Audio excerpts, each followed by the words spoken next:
So I wanted to speak about the Canadian football teams, the Canadian soccer teams, if you are that way inclined. Not just the women's, because obviously the women's have been in the news recently for very bad reasons. They've been caught spying at the Olympic Games, using drones to spy on their opponents ahead of matches during closed training sessions, and some really deducted 6 points because of that. And also their manager has been suspended, their assistant manager has been suspended, and their analyst has been suspended as well, all for a year, which is obviously terrible.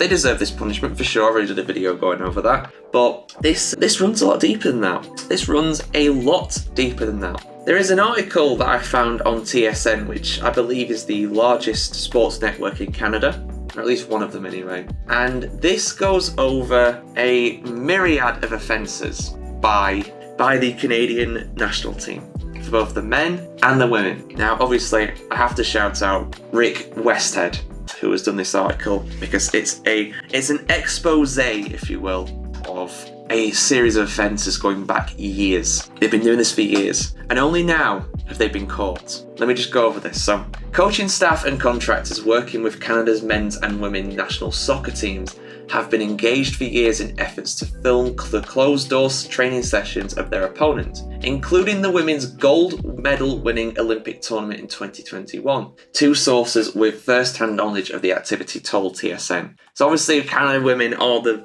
defending Olympic champions, but their gold medal in Tokyo in 21 is more than questionable at the moment. The filming also included at least one training session before a women's national team game against Panama in July 22, when Canada was attempting to qualify for the Women's World Cup in Australia, one of the sources said. In that particular case, the source said a Canadian contractor was caught attempting to film a private Panama training, and a complaint was made by the Panamanian FF, Football Federation, to Canada Soccer and to CONCACAF, who are like the governing body of North American football, basically the North American equivalent of UEFA. The historical spying allegations come with Canada's women's soccer team's programme under intense scrutiny at the Paris Olympics this summer. Yeah, so we know about that, obviously, and this is terrible if this is true. There is an example, I think, in this article as well, where it goes into where someone was literally spying in the stands for what should be a closed training session, and the security had to remove them. At first they didn't say who they were, but eventually when they were probed a little bit more, they did say, "Oh, I'm from the Canada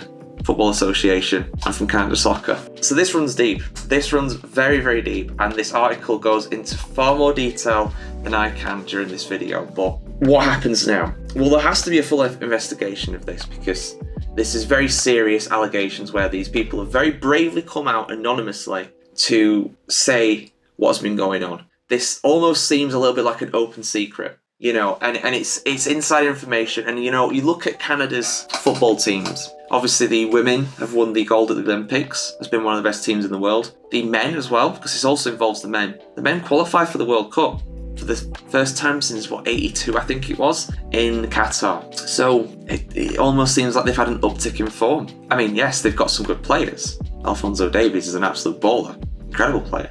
But it does question how good they've been. And the interesting thing as well is they were very, very good in qualifying when it was all CONCACAF. But then when it came to the FIFA competitions, when they were out in Qatar, they lost every game. The men lost every game. So has the spying made that much of a difference? Possibly. It can definitely be argued so, that they need to do this to actually beat their opponents, otherwise they have no tactical advantage. So, yeah. Let us know what you think about this, guys. What kind of punishment should Canada... Personally, for me, if they've been caught cheating, and it can be proven that they were cheating throughout the 2021 Olympics, or at least, during that time, perhaps in the qualifying for it, this should be stripped to the medals. This should be stripped to the medals, in my opinion. I know that's going to be very harsh on the players, but they've all used that information to be better. Maybe they didn't know. Maybe the players didn't know. But at the end of the day, they've been cheating. Those players have been cheating because they've had inside information. They didn't know it. Maybe there's a way that perhaps the actual team, the Soccer Federation of Canada, can be stripped of its gold medals, but the players keep it. But, I liken this a little bit to, it's a bit more of an extreme example, but remember there was a team, there was a runner for Jamaica not that long ago who was in the relay race, and Usain Bolt was one of these racers. But he was caught, or I might have been a woman actually, I can't remember. It was some sort of relay race. But they were caught doping years later, years after the fact. And the entire team was stripped of its gold medals for that. So even though Bolt didn't cheat himself, he was part of the team that did. So they all lost their medals. So I think that has to be applied to Canada too. But is the Olympic Committee going to do this? We'll see. I think they have to investigate, but whether they will or not, I don't know. They've had enough scandals as it is. But here's another one. Here's another one involving football, the sport that everybody says is completely pointless at the Olympics. But for me, it's entertaining. Although, entertaining for the wrong reasons with stuff like this. But yeah, let us know your thoughts in the comments below, guys. Any Canadians, I want to hear your thoughts as well. What do you think should be done here? Have you read the article on TSN? I think it's a very fascinating read. And of course, keep it subscribed here to thefootballchronicle.com to see much more football content. Hopefully a little less like this. Less cheating's always good.